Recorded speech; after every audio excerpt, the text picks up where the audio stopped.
그간 다양한 일본 언론의 발표에서 알 수 있었듯이 예상된 일이긴 합니다만 일본이 노골적으로 움직입니다. 일본이 한국의 G7 입성 반대를 공식적으로 진행하는 것으로 보도가 나오고 있습니다. 일본 정부는 주요 7개국 G7 정상회의를 확대해 한국을 참여시키는 구상에 관해 반대 의사를 표명했다고 교도통신이 복수의 미일 외교 소식통 발언을 근거로 28일 보도했습니다. 이미 트럼프 대통령은 문재인 대통령과의 전화상 대화를 통해서 한국의 G11 참여를 독려한 상황이었습니다. 트럼프 대통령은 당시에 한국의 참여는 당연하고 브라질의 참여는 어떻게 생각하냐는 의견까지도 물어봤습니다.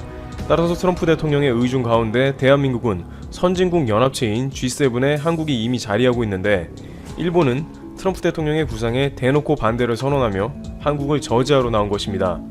앞으로 G7, G11이 어떻게 될 것인지에 대한 전망과 일본의 한국 관련 최근 동향을 살펴보도록 하겠습니다. 첫 번째, 겉으로는 안 그런 척, 이미 반대 작업 진행 중. 교도통신에 따르면 일본 정보 고위 관료는 도널드 트럼프 미국 대통령이 G7 확대 구상을 밝혀 이 사안이 주목받게 된 직후 한국의 참가를 반대한다는 뜻을 미국 정부에 전달했다고 소식통이 설명했습니다. 그러니까 이 이야기가 거론된 것이 5월 중순 정도인데 일본은 말이 나오자마자 미국에 반대를 표한 겁니다. 그간 일본 정부는 교도통신이 보도한 이런 견해를 공개적으로 표명하지는 않았습니다. 스가 관방장관은 G7 확대 구상에 관해 일본과 미국 사이에 긴밀하게 대화하고 있다. 올해 G7 정상회의의 일정과 개최 형태에 대해서는 의장국인 미국이 현재 검토 중인 것으로 알고 있다고 언급했습니다. 겉으로는 미국과 별말 안 하는 것처럼 하면서 뒤로는 한국 G7 입성 반대 작업을 하고 있다는 게 드러난 셈입니다. 좀 더 자세히 보면 일본 정부는 북한이나 중국을 대하는 한국의 자세가 G7과는 다르다며 우려를 표명하고서 현재 G7 틀을 유지해야 한다는 의사를 미국에 밝혔습니다. 일본 정부는 문재인 정권이 남북 화해를 우선시하며 친중국 성향을 보인다며 문제 삼았으며 이는 트럼프 대통령이 중국 측과 대립각을 세우는 상황을 염두에 둔 것이라고 교도는 전했습니다. 이에 대해 미국 측은 트럼프 대통령이 최종적인 판단을 할 것이라고 반응했습니다. 그런데 여기서 궁금한 것은 미국에는 어지간한 사안에 대해서는 일본이 잘 반대 의사를 표명하지 않습니다만 북한과 중국의 이유를 들어가며까지 한국과 대립각을 세운 것이 궁금해집니다. 바로 그것은 일본의 이러한 작업이 잘 먹힌다는 것입니다. 두 번째, 미국, 일본의 말 들어줄 가능성 높다. 일본이 트럼프 대통령의 아이디어를 반대한 것은 언뜻 보면 트럼프 대통령이 매우 싫어할 것 같습니다만 현재까지 공개된 그리고 볼턴의 회고록까지 나오면서 외교 세계의 민낯이 어느 정도 밝혀진 작금의 시점에 본다면 미국은 결국 일본의 말을 들어줄 가능성이 매우 높다는 것으로 한국의 G7 입성은 쉽지 않다는 추측이 가능합니다. 물론 한국 입장에서도 트럼프 대통령의 G7 정식 초대가 나왔을 때 내부적으로도 의견이 갈리는 모습이 나왔습니다. 왜냐하면 이번 트럼프 대통령의 G7 초대는 다분히 친미 네트워크 국가들이 모여서 중국을 견제하자는 의도가 있으니 G11 모임에 속해봤자 중국과 불편함만 더해질 것이고 트럼프 대통령에 이용당하는 게 아니냐는 말이 있었습니다. 그러나 이것이 일본의 반대에 의해서 저지되는 경우는 한국에는 또 다른 외교적 자존심 문제가 돼버리는 것입니다. 번번이 한국의 중요한 외교적 길목에서 회방을 놓는 모습이 이번 볼턴 회고록에서도 폭로될 정도로 심각한 것이었습니다. 특히 남북 평화 통일을 저지하겠다는 의도가 알려져 많은 한국 네티즌들이 공분하기도 했습니다. 일본은 미국이 가장 우려하는 중국과 한국 사이가 좋다며 한국의 G7 추가 입성을 반대하고 있다지만 실제로는 한국이 G7에 들어가면 골치가 아프기 때문에 반대하는 것으로 파악되고 있습니다. 한국이 G11에 입성하면 좀 더 국격 상승과 더불어 외교 무대에서 발언의 강도가 높아지니까 이것을 저지하려고 하는 것이 분명하며 한국을 국제 무대에서 갈수록 상대하기가 까다로워질 국면을 사전에 차단하는 것입니다. 그리고 이렇게 미국에 일본이 제안을 하면 미국은 대부분 수용했던 것도 여러가지 정황으로 파악이 되고 있습니다. 이번 수출 규제 문제나 지소미아 문제에서도 미국은 거의 다 일본에 가까운 편에 서거나 문제에 손을 대지 않고 있습니다. 따라서 이번 G7 건도 일본이 강하게 한국을 반대하면 굳이 의견을 트럼프 대통령이 뭉개지는 않을 것입니다. 볼턴에 의하면 트럼프 대통령은 아베 총리와 사이가 좋고 일본은 또 미국 국채를 가장 많이 보유한 국가이기도 합니다. 미국에서는 여러가지 도움 주는 일본이 일면 예뻐 보일 수도 있다는 것이 그 이유입니다. 여기에 트럼프 대통령은 재선 문제로 G7을 G11으로 확대하려 하는데 이것보다는 다른 미국 내 문제 해결이 더 급해 보입니다. 또한 G7은 만장일치제로 운영이 되므로 한 국가라도 반대하면 실질적으로 합의가 어려운 점도 있습니다. 물론 트럼프 대통령이 이번 기회를 통해서 반드시 G11 체제로 굳히겠다는 강력한 피력을 하면 약간의 가능성은 있습니다만 일본이 끝까지 반대표를 던져서 만장일치를 무너뜨리고 한국 입성에 찬성하지 않을 가능성에 무게가 실립니다. 트럼프 대통령의 재선 가능성이 어느 때보다 낮기도 하니 일본 입장에서는 주장을 누그러뜨리지 않을 것입니다. 모테기 도시미스 일본 외무상은 28일 NHK에 출연해 G7의 틀 그 자체를 유지하는 것은 매우 중요하다. 이것이 전체의 컨센서스, 의견 일치 합의가 아닐까 생각한다며 G7 확대 구상을 부정적으로 생각한다는 견해를 표명했습니다. 게다가 일본은 현재 한국과 역사 관련한 문제에 정면으로 충돌하며 가짜뉴스를 다발로 생성시키고 있습니다. 이런 맥락은 G7 입성을 저지하는 또 하나의 결정적 이유 중 하나가 될 것입니다. 세 번째, 일본. 한국과 끝까지 가려고 하나. 일본은 지금까지 다양한 한국 관련한 날조 기사를 내보내 국내외의 지탄을 받아왔습니다만 최근에는 그러한 강도와 횟수 및 분야가 매우 넓어지고 다양한 모습이 등장합니다. 특히 이것을 한국 정부와 엮어서 공격하는 모습이 나왔습니다. 바로 일본의 한 언론이 아베 신조 일본 총리와 역사 왜곡을 비판해온 사이버 외교사절단 반크를 허위로 보도해 논란이 된 것입니다. 지금까지 한국 정부가 역사 왜곡을 지원한다는 가짜 뉴스는 그렇게 많이 등장하지는 않았는데 이제는 한국 정부에 대한 왜곡을 매체 전반으로 확대해서 날조 기사가 나올 정도로 공세로 전환된 모습을 보입니다. 일본 온라인 시사경제지 재팬 비즈니스 프레스는 25일자 WTO 제소 한국에 너무 관대한 일본의 자세라는 제목의 기사에서 방크는 마른 모래가 물을 빨아들이는 것처럼 거짓의 역사를 침투시킨다면서 이 단체는 한국 정부로부터 연간 20억 엔 이상의 예산을 받으며 100여 명의 연구원을 두고 있다고 보도했습니다. 방크 대표로는 장관급 인물이 선임되고 2005년께 일본의 국제적 위상을 실추시키는 디스카운트 재팬 운동을 시작했다고 썼습니다. 그러면서 방크는 진주만 공격, 중국 난징 위안부 문제, 강제징용 피해자 문제 등 일본을 세계로부터 고립시키려고 온갖 역사의 거짓말을 꺼내 대일 역사 포위망을 만드는 등 일본을 깎아내리는 것이 공식 목적이 됐다고 전했습니다. 이 같은 내용의 기사는 같은 날 야후 재팬 메인 기사로도 올려져 1132개의 댓글이 붙는 등 관심이 뜨거웠습니다. 댓글 내용도 하나같이 한국 정부 및 반크에 대한 비판 일색임은 말할 것도 없었습니다. 그렇지만 실제 반크 연구원은 5명이고 정부로부터 예산 지원을 거의 받지 않고 있습니다. 15만 명의 청소년, 청년 회원이 자원봉사로 참여하고 있으며 1,000명의 정기 후원자 도움과 다양한 민간 협력 기관의 협력 기금으로 운영됩니다. 사무실 규모는 66제곱미터 대략 20평 밖에 되지 않습니다. 그런데 이 매체가 방크를 허위 보도한 이유가 있을 것입니다. 그것은 최근 이 단체가 SNS에서 배포한 강제징용 왜곡 비판 포스터 때문이라는 의견이 나오고 있습니다. 방크는 아베 신조 일본 총리를 거짓말을 반복하는 피노키오에 비유해 포스터를 제작해 SNS로 전 세계에 배포했습니다.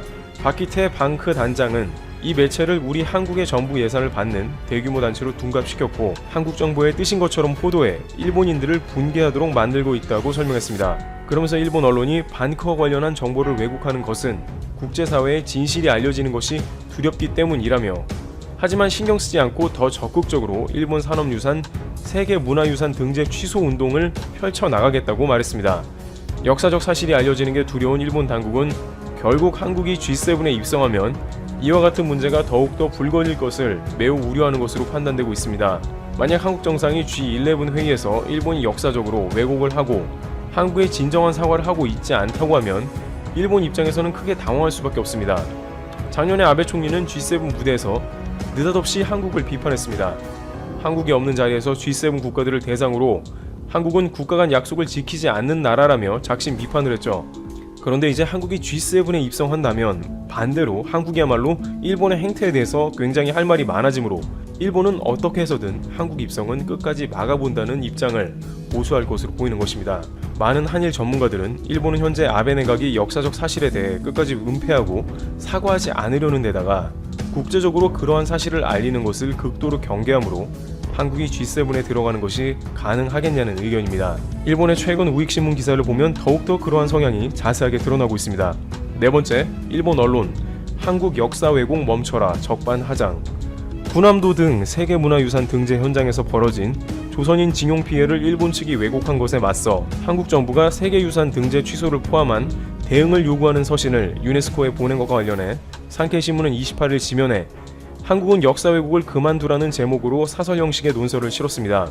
산케이는 한국 측의 비판은 잘못됐다면서 국민징용령의 근거에 1944년 9월 이후 일을 한 한반도 출신자가 있었던 것은 사실이지만 한국 측이 말하는 것과 같은 강제 노동은 아니다고 주장했습니다. 또 임금 지급을 동반한 합법적인 근로 동원에 지나지 않으며 내지인 일본인과 마찬가지로 일한 것이라고 강조했습니다. 그러나 이미 해당 문제는 국제기구에 의해서 논의가 끝난 바가 있다고 전해집니다. 국제노동기구 ILO는 일제강점기 징용이 사실상 불법 노동이라는 견해를 이미 오래전에 밝혔습니다. 당시 ILO는 동원된 피해자 개인의 배상을 위한 조치도 이루어지지 않았으며 한일 청구권 협정에 따라 일본이 한국에 지급한 자금 등 이른바 국가 간 지불이 피해자의 상처를 치유하기에 충분하지 않다고 평가했습니다. 이와 같이 일본은 역사 왜곡 문제를 국제무대에서 한국과 격돌해봤자 가해자 입장에서는 불편함만 가중되므로 관련 논의를 일체 피해나가며 한국의 G7 입성을 극렬하게 반대하는 모습이 나오고 있습니다. 그러나 한국도 G7에 입성해 국제사회에서 영향력을 키워나간다는 포부도 있기 때문에 앞으로 충돌이 불가피할 것으로 보입니다. 테러블튜브 여기서 마치겠습니다. 감사합니다. 한국과 일본은 지금 긴급 재난지원금과 특별정예급부금을 전 국민에게 지급하는 문제로 시끄럽습니다. 한국은 주로 사용처에 따른 혼란이 있고 일본은 신청 방법에 대한 혼란이 있습니다. 그런데 일본은 그동안 관공서에 가서 직접 도장을 찍고 신청하던 습관이 이번에는 어려워지면서 정말 엉터리 같은 수준이 다 드러나고 있습니다. 예전처럼 관공서에 줄을 서지 못하도록 하고 우편 접수와 온라인 접수뿐이다 보니 혼란이 끝도 없습니다. 한국은 긴급재난지원금 신청 사이트에서 세대주가 주민등록번호와 공인인증서로 신청하면 됩니다. 다음 주부터는 주민센터를 직접 방문해서 신청해도 되고요. 오늘부터는 콜센터나 ARS를 통해서도 긴급재난지원금 신청이 가능합니다. 기부 신청도 마음이 바뀌면 언제든지 기부를 취소할 수도 있습니다. 그런데 일본은 지금 특별정예급부금의 신청 자체가 제대로 이루어지지 않아서 주민들과 관공서까지 총체적인 혼란에 빠져 있으며 보통 아우성이 아닙니다. 지급 대상은 4월 27일 시점에 주민기본대장에 등록되어 있는 일본인과 외국인이 대상입니다. 1인당 10만엔 약 114만 6천원을 지급하기 때문에 4인 가정인 경우에는 40만엔 약 458만 3천원이며 수급권자는 세대주입니다. 신청 방법은 관공서에서 발송하는 신청서를 받아서 필요사항을 기입해 회신용 봉투에 다시 동봉해서 반송하면 되는 우편 신청 방법이 있습니다. 그리고 마이넘버 카드를 이용한 온라인 신청도 할 수 있어서 두 가지 방법 중 하나를 선택하면 됩니다.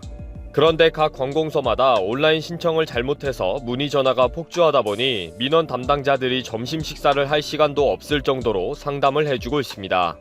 비밀번호를 까먹었다, 가족카드도 되느냐, 어떻게 신청하느냐, 해도 안 되는데 도와달라 등 입력 실수부터 기본적인 메일 사용법까지 전화기에 불이 붙었습니다.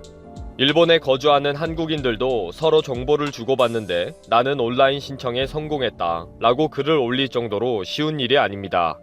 IT 생활에 익숙한 한국인들도 하루 종일 헤매고 또 문제가 생겨서 관공서를 갔다 올 정도로 복잡하고 번거롭다는 것입니다.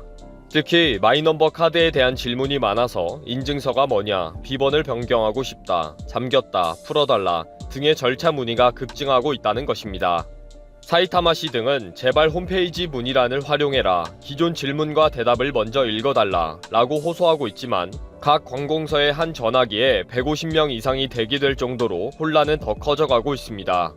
일본은 한국의 주민등록번호와 유사한 마이넘버 카드를 도입해서 그동안 정보화를 위해 몇 년 동안 엄청난 투자를 했지만 14%대의 발급률에 그치고 사용할 일도 없는 사회 시스템이다 보니 유명무실했습니다. 한마디로 일본 정부도 포기한 것이라고 보면 됩니다. 그런데 갑자기 마이넘버 카드를 발급받으려는 사람들이 온라인 신청에 몰리다 보니 각 언론사에서는 일본 국민들을 대상으로 신청 방법에 대해 차근차근 설명해주고 있습니다. 일본 정부의 마이넘버 카드 신청 사이트에는 혼잡합니다, 시스템의 처리가 지연됩니다, 불편을 드려 죄송합니다, 밤늦은 시간에 접속해주세요 등의 공지사항이 계속 올라오고 있습니다. 특히 오늘까지도 문제가 된 사건은 온라인으로 동일인이 여러 번 신청을 할 수 있다는 것이 14일에 밝혀진 것입니다. 언론에서 확인한 바에 의하면 효고연에서는 한 사람이 100건을 신청하는 등 중복 신청을 한 사람이 100여 명이 넘을 것이라고 보고 있습니다. 중복 신청하는 이유는 신청 완료 후에 입력 내용을 확인할 수가 없었다. 절차 완료 메일이 전혀 오지 않는다. 며칠 걸린다고 하니 불안하다. 등을 이야기합니다. 총무성에서는 잘못된 정보를 입력하는 경우도 있기 때문에 온라인 신청 시스템에 횟수 제한을 마련하지 않고 있다. 라고 답변했습니다. 관공서에서는 중복 신청한 온라인 신청서를 일일이 다 분류하고 중복건을 제외하고 다시 정리하느라고 업무가 쏟아지니까 아예 우편으로 신청해주는 것이 더 빠르다. 라고 공지를 하고 있습니다. 마이니치 신문은 우편이 최선의 방법, 온라인 신청이 본말전도 되고 있다 라는 기사에서 온라인 신청이 더 큰 혼란을 가져오고 있는 상황에 대해 비판을 하고 있습니다. 온라인 신청을 하면 신청서를 직원이 일일이 다운로드 받아서 주민기본대장과 비교하면서 이름과 생년월일 등 정보들의 오류가 없는지를 눈으로 확인하고 있다는 거죠. 은행 이름이나 주민표 코드, 계좌 정보 등에 입력된 정보도 정확한지 일일이 체크하고 있습니다. 아사히 신문도 왜 여러 번 신청 가능한가, 엉터리 온라인 신청이라는 기사에서 몇만 건의 온라인 신청서가 애물단지가 되고 있다고 지적합니다. 여러 번 신청하는 경우가 많아서 일일이 확인하지 않으면 중복 지급이 될 판이고 엉뚱한 곳으로 지급 오류가 생기게 되어 있다는 것입니다. 담당하는 직원을 대폭 늘려서 대응을 하고 있지만 중복과 오류로 쏟아지는 수십만 건의 신청서를 출력 후 확인하는 것은 불가항력이라고 합니다. 구청장이 완전 인해 전술처럼 몰려옵니다. 온라인 신청이 우편 신청보다 몇 배나 더 오래 걸린다는 것은 본말 전도이고 지자체의 현장을 전혀 고려하지 않은 비합리적 시스템이다 라고 한탄했다는 것입니다. 담당 직원들은 비효율적인 구조를 만들어 놓고 지자체와 직원의 책임으로 돌리는 것이 분하다 라고 할 정도입니다. 이렇게 일본은 상상이 안 될 정도로 정보화에 뒤처져 있는 국가입니다. 이런 혼란을 겪으면서도 자신들이 얼마나 후진국인지를 깨닫지도 못할 정도입니다.